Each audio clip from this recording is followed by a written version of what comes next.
राधे राधे दोस्तों, स्वागत है आपका मेरे चैनल भक्ति कंसेप्ट्स में। मरने के बाद क्या होता है? 20 साल से भटकती आत्मा ने अघोरी बाबा को अपना अनुभव बताया। आइए जानते हैं। गोरख नाम का एक व्यक्ति जीवन से दुखी होकर सोचने लगा कि मेरे जीवन के दुख शायद कभी समाप्त नहीं होंगे।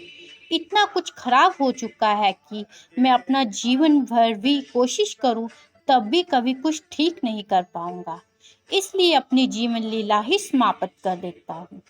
गोरख शाम के वक्त घर से निकल पड़ा और चलते चलते अंधेरा हो गया। अब रात के 11 बज गए और वह एक सुनसान पहाड़ पर पहुंचा। गोरख ने तय किया कि इसी पहाड़ से कूदकर खुद को समाप्त कर दूंगा। गोरख कूदने की तैयारी कर ही रहा था कि पीछे से एक आवाज आई। ए लड़के, चल भाग यहाँ से, ये मेरे ध्यान करने की जगह है। गोरख ने पीछे मुड़कर देखा कि इतनी रात को यहाँ सुनसान जगह पर कौन है। उसने देखा एक बड़े बालों की जटा लिए हुए, लाल बड़ी आंखों वाले एक अघोरी बाबा खड़े हैं। अघोरी बाबा गोरख से बोले, इतनी रात जहाँ मेरे स्थान पर क्या करने आया है? गोरख बोला, मैं जीवन लीला समाप्त करने आया हूँ। अघोरी बाबा ने गुस्से में कड़वे शब्द कहे, नीच आदमी, भाग यहाँ से, कहीं और जाके मर, मेरा स्थान अपवित्र मत कर। कड़वे शब्द सुनकर गोरख जोर जोर से रोने लगा और अघोरी बाबा से बोला, आप जैसे कठोर दिल के नकली बाबाओं से क्या ही उम्मीद की जा सकती है। मैं दुखी हूँ, जीवन त्यागने आया हूँ, फिर भी आप मुझे इतने कड़वे वचन बोल रहे हो। अघोरी बाबा ने कहा, तुम जैसे नीच और घटिया सियासी आदमी रोज कुत्ते बिल्ली की तरह मरते हो। ना ही तुम्हें जिंदगी का कुछ पता, ना तुम्हें ये पता मौत के बाद क्या होता है। तुम लोग सिर्फ अपनी बनाई गई झूठी मान्यताओं में जीते हो। तुम संसारी लोग सोचते हो हम जो मानते हैं केवल वही सच है। अगर मैं तुम्हें अभी महसूस करवा दूं कि मौत के बाद क्या होता है तो अभी तुम्हारा कपड़े में पेशाब छूट जाएगा। गोरख ने कहा कि मुझे पता है मरने के बाद होगा ये कि सब कुछ समाप्त हो जाएगा। मैं हमेशा के लिए मिट जाऊंगा और जिंदगी की सारी ही चिंताएं खत्म हो जाएगी। गोरख का जवाब सुनकर अघोरी ने गुस्से में लाल आंखें की और बोले, तू देखना चाहता है मरने के बाद क्या होता है? गोरख बोला, हाँ। अघोरी बाबा बोले, ठीक है, अभी रात के 12 बजे हैं। इस पहाड़ के नीचे ही एक शमशान घाट है, मैं वहीं रहता हूँ। चल मेरे साथ शमशान, मैं आज तुझे दिखाता हूँ कि मरने के बाद क्या होता है। गोरख और अघोरी पहाड़ से उतरकर नीचे शमशान आए। अब 2 बज चुके थे। रात अब और काली व अंधेरी हो चुकी थी। शमशान आकर अघोरी ने गोरख को एक कपड़ा देते हुए कहा, इसे जमीन पर बिछाकर लेट जा और अब जो भी होगा हिम्मत रखना। गोरख नीचे कपड़े पर लेट गया और अघोरी बाबा मंत्र पढ़ने लगे। कई देर मंत्र सुनने के बाद गोरख जोर जोर से चिल्लाने लगा, बस करो, रुको रुको, मुझे छाती पर बहुत भार लग रहा है, वजन से मेरा दम निकल जाएगा, मैं हिल भी नहीं पा रहा हूँ। अघोरी बाबा मंत्र पढ़ते रहे और गोरख चिल्लाता हुआ बेहोश हो गया। अघोरी बाबा ने मशानी नाम की एक आत्मा गोरख के शरीर में प्रवेश करवा दी।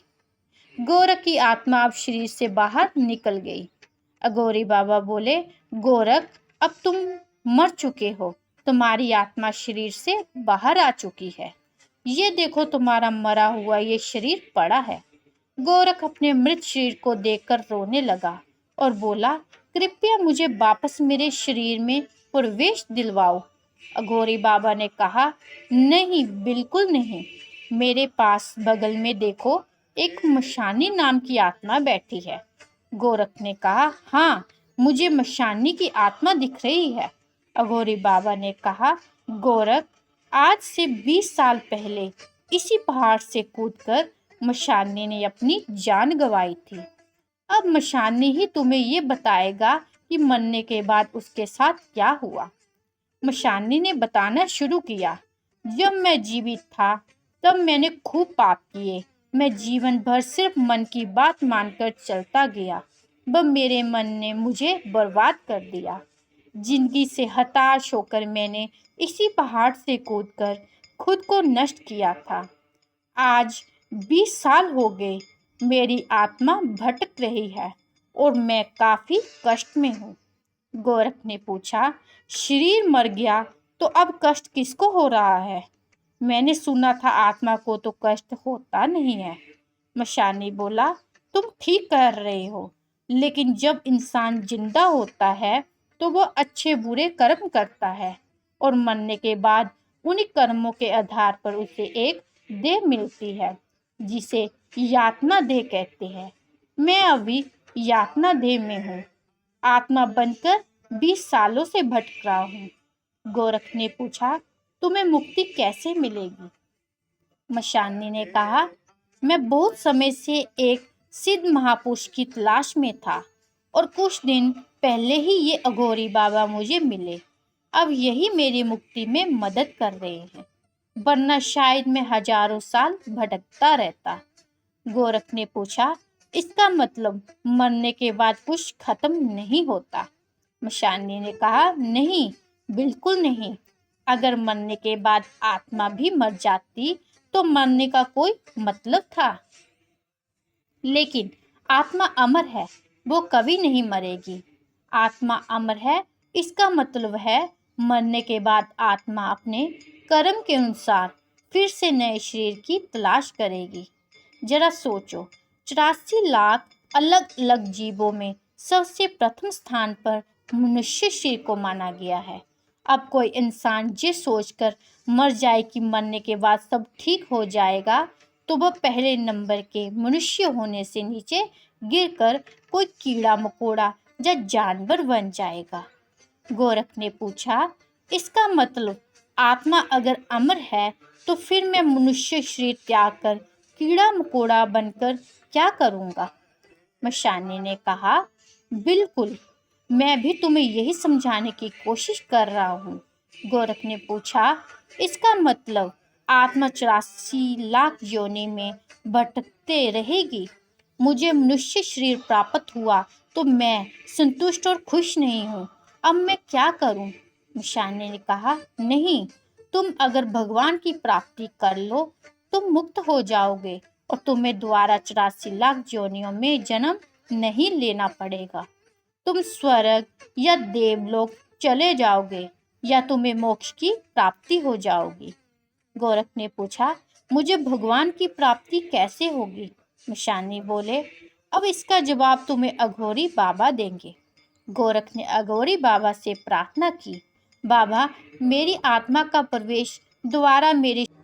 अघोरी बाबा बोले, नहीं, तुम तो खुद को नष्ट करने आए थे, अब क्या हुआ? गोरख ने कहा, मैंने सच जान लिया है। अब मैं जीते जी भगवान को प्राप्त करूंगा, क्योंकि मुझे मरने के बाद भटकना नहीं है। बाबा ने मंत्र के द्वारा गोरख की आत्मा उसके शरीर में वापस प्रवेश करवा दी। गोरख उठा और गौरी बाबा के पैरों में गिरकर रोने लगा और बोला, मुझे दीक्षा दीजिए, आज से आप मेरे गुरु। मुझे नहीं मरना, मुझे जीना है और अब एक सेकंड की भी देरी नहीं करनी है, क्योंकि मैंने आज जान लिया है कि मौत के बाद मनुष्य की कितनी भयावह दशा हो जाती है। अघोरी बाबा ने गोरख को शिष्य स्वीकार किया। वह मंत्र देते हुए कहा, इस मंत्र से 4 साल में तुझे भगवान की प्राप्ति हो जाएगी और तू मुक्त होकर मोक्ष पहुंच जाएगा। अघोरी बाबा ने आगे कहा, बच्चा, तेरी आंखें समय से खुल गई और तुझे इस रहस्य का पता चल गया। मौत के बाद क्या होता है? संसार में करोड़ों लोग सोए हुए हैं और इस भ्रम में है कि मरने के बाद सब नष्ट हो जाएगा। संसार के लोग इतने मूर्ख हैं कि जीते जी उनका मन उन्हें जीवन भर बेवकूफ बनाता है और मरने के बाद सच का थप्पड़ उन्हें पड़ता है। संसारी आदमी जीते जी भी ठगा जाता है और मरने के बाद भी समय रहते अपने इस मन की हत्या करके भगवान को प्राप्त कर लो, वरना तुम्हारे साथ बहुत गंदा खेल होने वाला है। ना तुम जीते जी सुख पाओगे, ना मरने के बाद। ये संसारी मनुष्य, तुम्हें मन से ऊपर उठना होगा, मन की माननी बंद करनी होगी, वरना काल तुम्हें निश्चित ही बर्बाद करेगा। इस समय काल अपने प्रचंड रूप में है, इंतजार मत करो। एक एक मिनट कीमती है, उठो, जागो, समय का उपयोग करो, वरना कुछ ही सालों में तुम बर्बाद हो। समय बर्बाद करने और मन की सुनने वालों की बर्बादी पक्की है। राधे राधे।